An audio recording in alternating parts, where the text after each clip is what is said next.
Fall camp rolls on at the University of Utah, and we got to hear from Kyle Whittingham, Cam Rising, and some of the other offensive players. We got some clarity on the running back situation, even a little bit on the QB2 battle, and there were some NFL scouts in attendance today. What does that mean? We'll explain on today's Locked On Utes.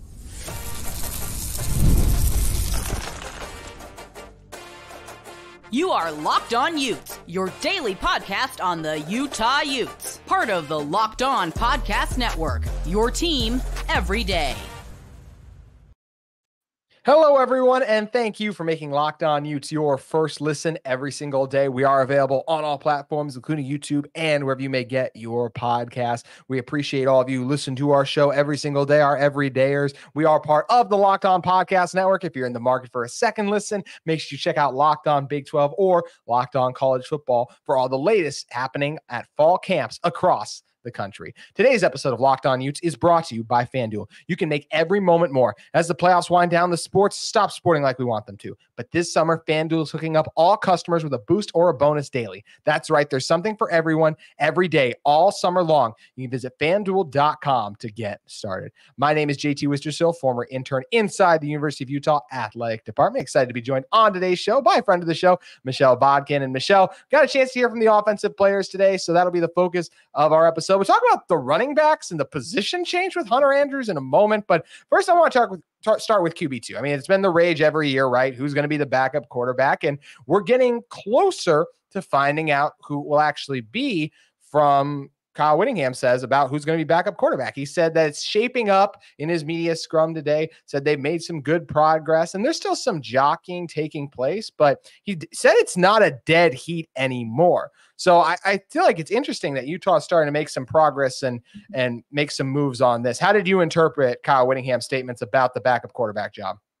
Yeah, it's feeling like they're getting a little close to making a decision. Obviously, he put the brakes on it a bit in typical Kyle Whittingham fashion. We're not actually going to tell you, but we have a pretty good idea. And he did also mention, they're wanting to look at a few more other things. He brought up that they have a scrimmage a little bit later this week on Thursday, where they're really hoping to get a good look at all three of those guys. Of course, we're talking about Sam Huard, Isaac Wilson, and Brandon Rose are the three that are up for the number 2 spot, and then obviously 3 and 4 behind that. So but it sounds like one of those three guys is maybe making a bit of an early impression. But again, Utah's in a place where they're still wanting to kind of check the tape, continue to watch and monitor them a little bit, and make sure that, it maybe wasn't just a great day or a great couple of days, but when we put you in this other situation, maybe it's not looking so great anymore. So they're still going to look into it a little bit more. He said that they feel like they'll probably have a good idea next Monday. And I would not get my hopes up that they're going to reveal who that is. To be honest, I know the Kyle Whittingham playbook. I think most of us know it pretty well by now. They're going to ride that until they just can't ride it anymore. So no. Don't expect to know exactly who it is, probably until the Southern Utah game when they release the depth chart. I think you're absolutely right. As much as I would love to believe Kyle Whittingham that next week he'll know, what he said, right? Like they'll know probably next week, and maybe even they do now. We ain't learning anything. I'm never believing anything about depth chart stuff. Okay, I believe some of it, but like ever since the 2022 Florida game, when they moved Satawa from guard to tackle, every depth chart thing I don't even know anymore. But I will say this: I think based on the information provided, I feel comfortable enough. Once again, not inside sourcing. I think based on what has been stated, I have a good guess of who the backup quarterback is going to be. And it's not who I thought it was going into fall camp. I said I thought Brandon Rose was going to be the guy because what's most important to Utah, I thought was the familiarity with the offense because of how hard it is to learn.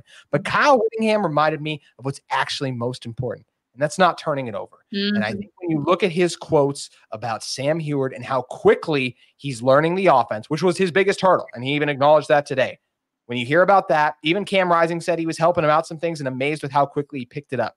He's a former 5-star QB, and yes, Isaac Wilson, maybe now I expect his ceiling to be higher that he can reach. I don't know if Sam will ever reach the 5-star ceiling, but I think he's more than an adequate backup. I think he's ready to go. I think based on the comments that have been made, and Michelle, you got a chance to talk to Sam, so I'm excited to hear what you have to say. I feel like if we had to like say, okay, who's going to be the backup quarterback today at the time we're recording this, I feel strongly that it's probably going to be Sam Huard right now. I think that's at the very least the most ideal situation if you're a fan, right? Like I mean, if Isaac's ready to go, then you want him. But I think, there's a little sentiment of give him time. Give him time. If he doesn't have to be the guy, don't make him the guy. And so that's, where like a Sam Huard comes in. That's where a Brandon Rose comes in, where these guys just have either a little more time in college or a little more time in Utah's system and can hopefully just take the pressure off and just let Isaac get his feet wet. And again, if that's not how it has to go, if Isaac's good to go, then you go with Isaac.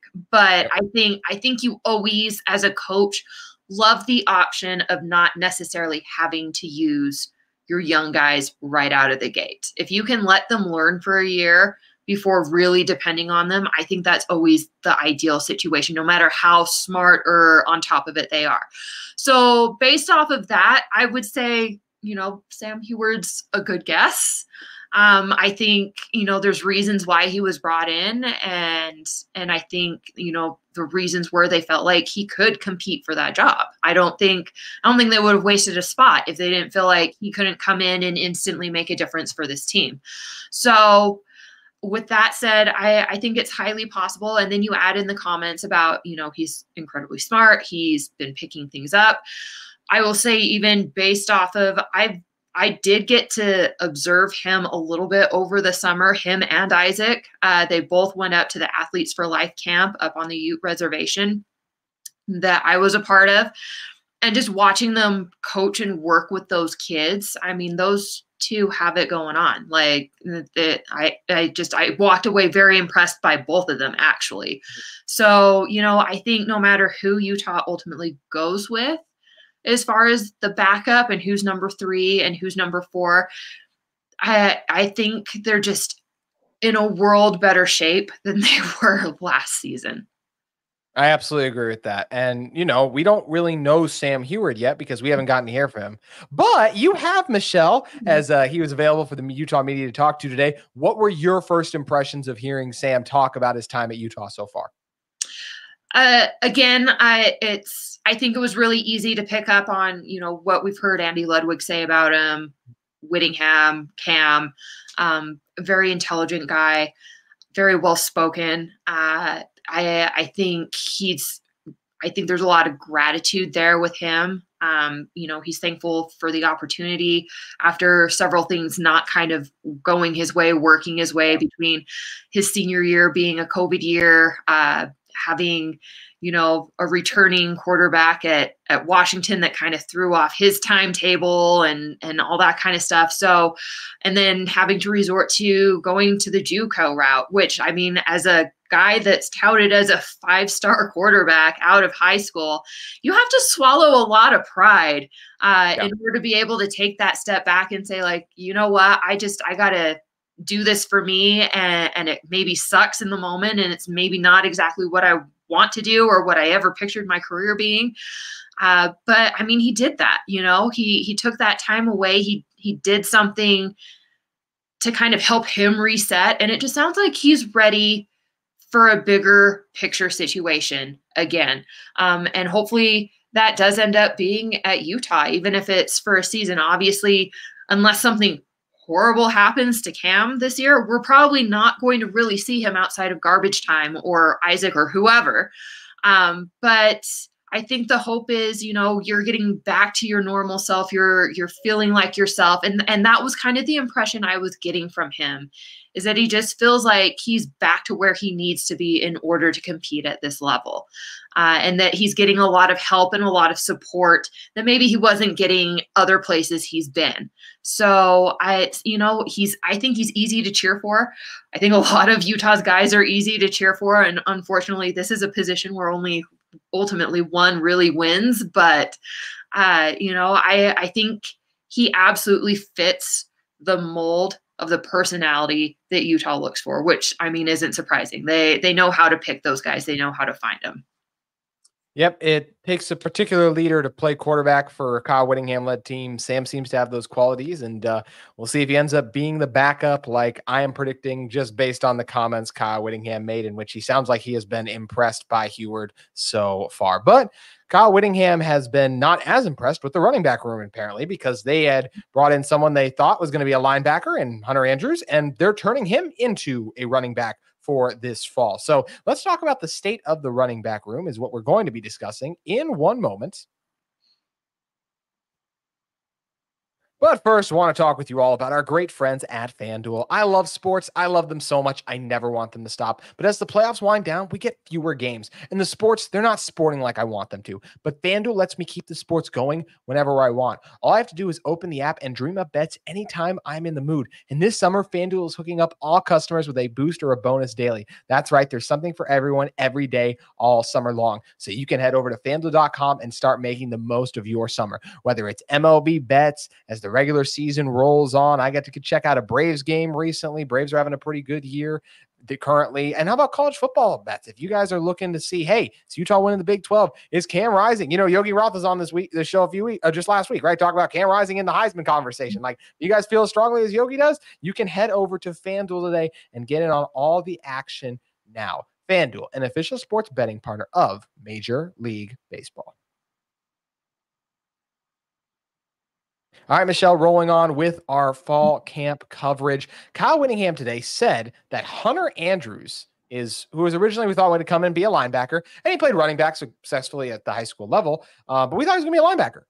Nope, Kyle Whittingham said he's switching to being a running back, and Joe Coles did a good job of highlighting his stats he had as his senior season at Magnolia High School, where he was the 5A MVP his senior year. He rushed for 1,244 yards and 18 touchdowns. And look, Andrews, because he was going to be a linebacker, he's got some good size. And that is what Kyle Whittingham even said, that they wanted to add some size to the running back room because some of those other guys, I think he's talking about the John Randalls, the Dejon Stanleys, when you're talking about size of backs, just aren't where he wants them right now. So I think when you look at Mekhi Bernard still being the guy, that's what he said. Jalen Glover and Mike Mitchell being the 2 and 3, with Mike Mitchell potentially being 2 based on what Kyle Whittingham said. We can talk about that in a moment. But I think this makes sense based on how Utah feels about their running back room to go, hey, let's add an extra big body into our running back room that is capable of getting some tough yards between the tackles. Yeah, I mean, I think we've talked about before, running back is maybe one of the position groups that there's maybe more questions about. And it's not so much that there isn't talent in the room, but it's just how is Utah going to go about doing this? Is it going to be running back by committee? Is it going to be a singular guy that takes over and is kind of the bell cow and everybody else just kind of supplements here and there? There's just some mystery around what they're going to do with that position group. And I think some of it is because while there is a lot of talent in that room, as you mentioned, they're still kind of young. They're still trying to get their bodies right for the position. And that can sometimes take a little bit of time. So, why not try out someone, especially after kind of the luck that Utah had with Sione Vaki? Why not try out someone else that kind of has Jackson even. Yeah.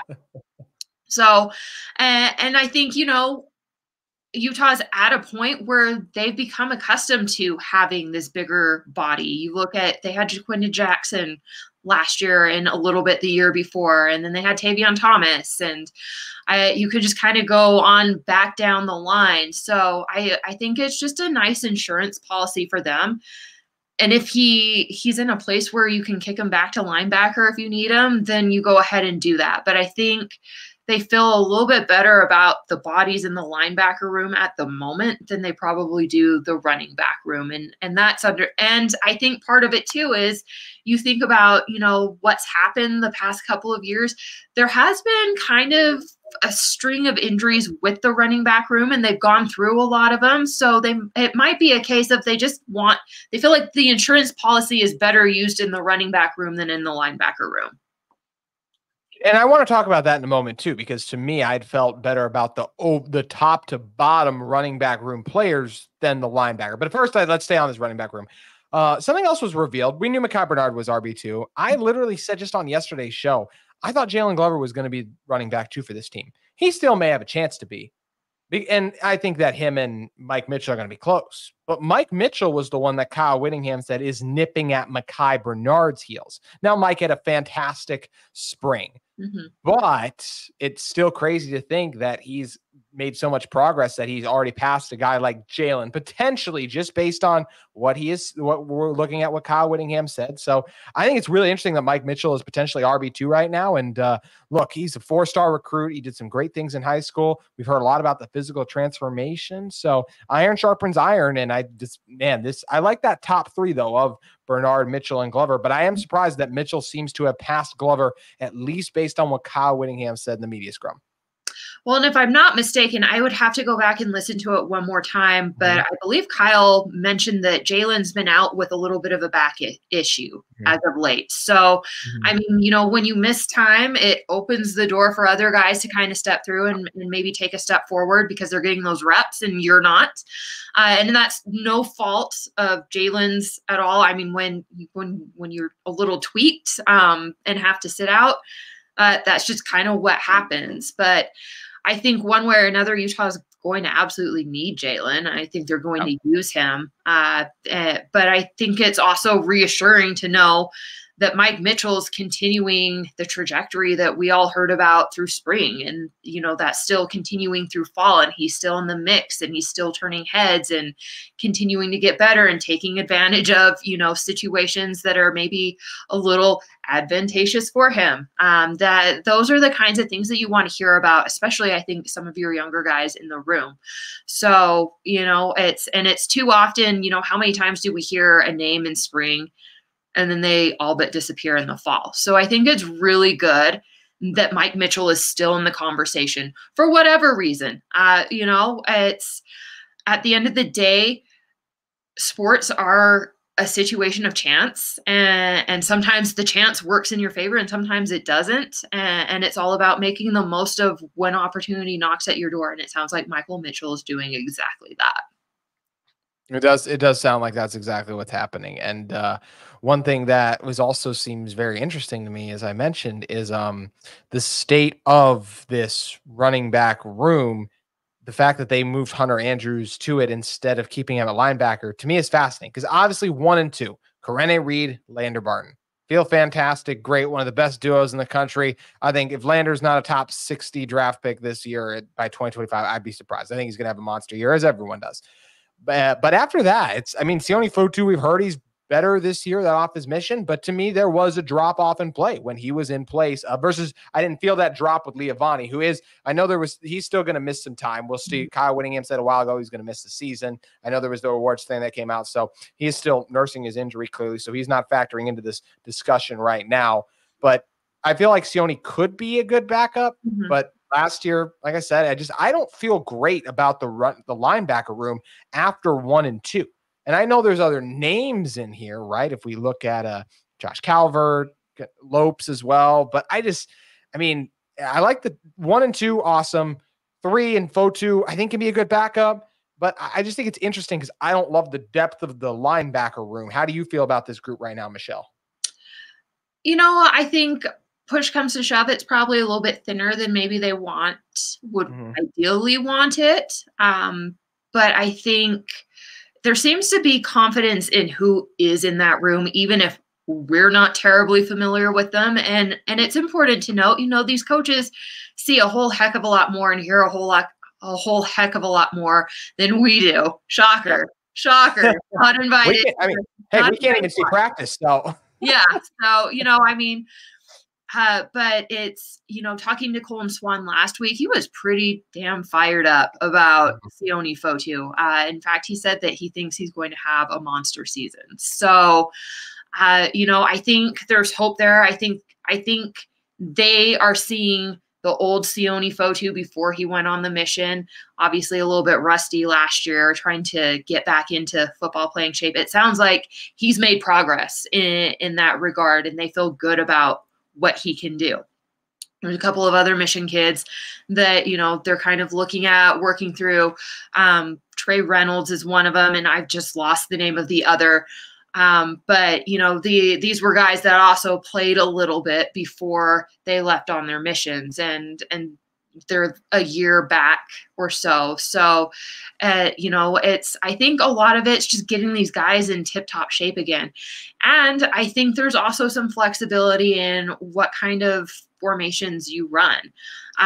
You know, maybe they go with more of a 2-backer set than they have the last couple of years. Maybe they're not relying so much on 3 and 4 linebacker sets. So, you know, that gives them some flexibility as well.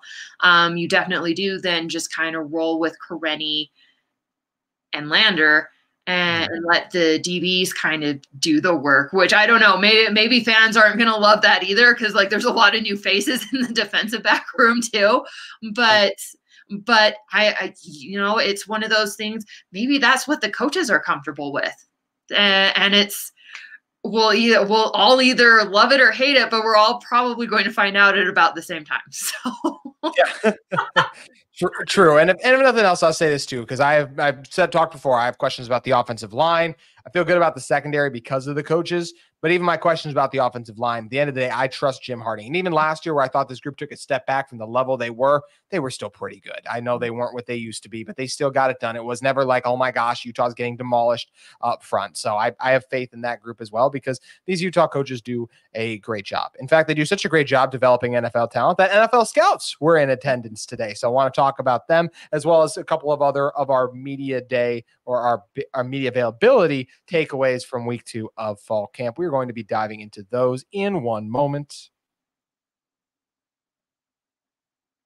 But first, want to talk to you all about the sponsor of today's episode of Locked On Utes, our friends at eBay Motors. Passion, drive, and patience. The formula for winning championships is also what keeps your ride or die alive. eBay Motors has everything you need to maintain your vehicle and level it up to peak performance. Superchargers, roof racks, exhaust kits, LED headlights, and more. Whether you're into speed, power, or style, eBay Motors has you covered. With over 122 million parts for your number one ride or die, you'll always find exactly what you're looking for. And with eBay Guaranteed Fit, your part is guaranteed to fit your ride every time, your money back. Because with eBay Motors, you're burning rubber, not cash. With all the parts you need at the prices you want, it's easy to make your car the MVP and bring home huge wins. You can keep your ride or die alive at ebaymotors.com. Eligible items only, exclusions apply.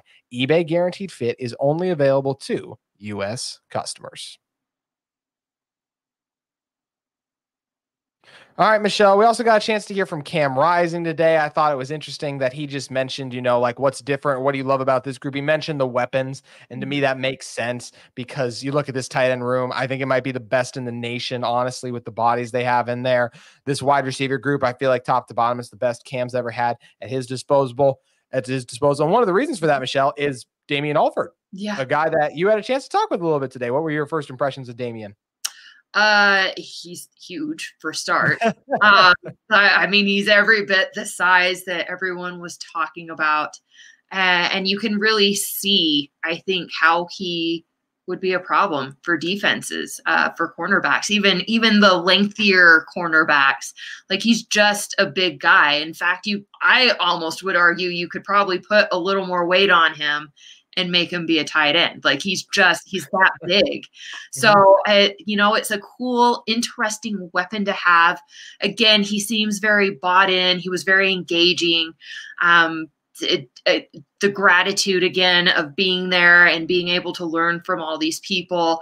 It sounds like he's been having a ball going against some of Utah's defensive backs, and going against a defense that's like Utah, or that is what Utah brings to the table. That it's been a fun challenge for him, and it's only making him better. So you're hearing everything that you kind of want to hear from this guy that everybody's hoping is going to be, you know, this great weapon for Cam Rising. And we'll see what the chemistry looks like. It's sounding, based off of what he's been saying, what Cam's been saying, what some of the coaches have been saying, that there is a good connection there, and that it's only getting better as they go along. Yeah, it feels encouraging that Utah's got a guy like Damian Alford, because I think he's capable of tremendous things this fall. Michelle, was there any other big takeaways from the day? Any players you talked to that we haven't covered yet that you thought was noteworthy? I'm like trying to go back through my head. Was there anything else? I think Alford and Sam were really the two that we haven't heard from. Obviously, we talked to Cam again. The one interesting thing I also thought that Cam kind of said was how Morgan Scally, like it's like he and Morgan Scally going head to head, how difficult it is to go against the defense. Yeah. So I thought that was kind of fun and funny. The defense has been so complimentary of the offense this year. It was interesting hearing some of the offensive players talk about the defense as well. And it just feels like there's a lot of mutual respect from both components of the team, and they're really feeling like they're making each other better, and that this is a year where they're maybe kind of evenly matched in a way. And so it is only making them better because they're challenging each other. It's not one that's kind of overtaking the other. That they've all had their kind of turns to be large and in charge during a practice. So I'm excited to see it all come together. I think it's going to be, I think it's going to be a really good year for this squad.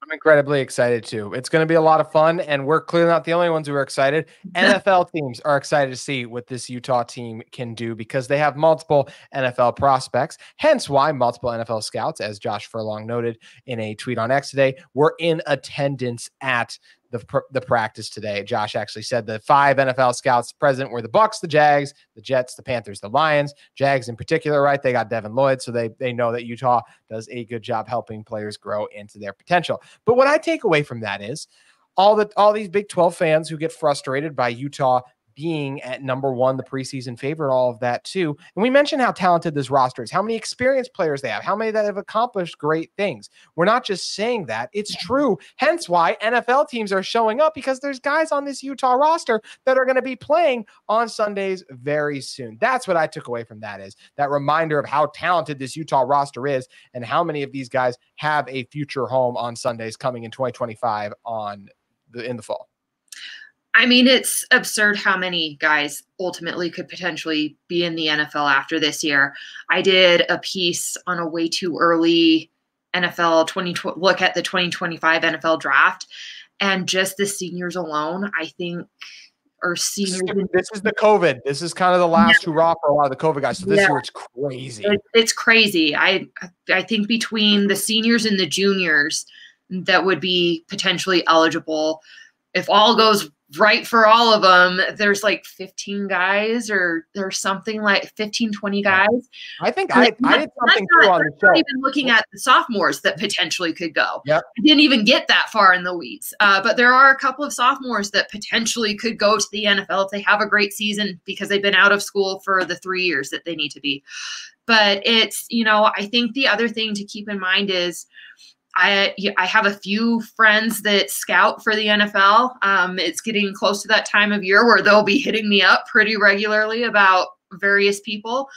But Utah's not a secret to the NFL, and Utah has not been a secret to the NFL for a very, very long time. Other people act surprised that Utah's as good as they are, or that they produce as much NFL talent as they do. NFL is super duper aware of it, and they have been for a while. In fact, all of my friends that I know have in one form or another said, you come to Utah for Utah, and then you kind of just check out everybody else because you're already there. And that's what it is. And the proof is in the pudding too, because Utah has had every single organization in the NFL represented at their pro days, except for the Rams. But the Rams no longer send people out for pro day. Weird. It's weird, but it is what it is. But so you have 31 of 32 NFL teams every single year coming out to your pro day to check your guys out. Yeah. I think that just speaks for itself. It does. This is an incredibly impressive Utah roster. They have a history of producing NFL talent, and this fall is going to be no exception. Michelle, thank you again for joining us. I was curious, we didn't get a chance to talk about the coaches poll today. I'm going to hit on that on tomorrow's show, but did you have any thoughts on Utah being 13, too high, too low? How are we feeling? You know what? I think it's a good place for them. It's maybe a little bit lower than I was expecting, just based off of some of the national hype they've been getting as of late.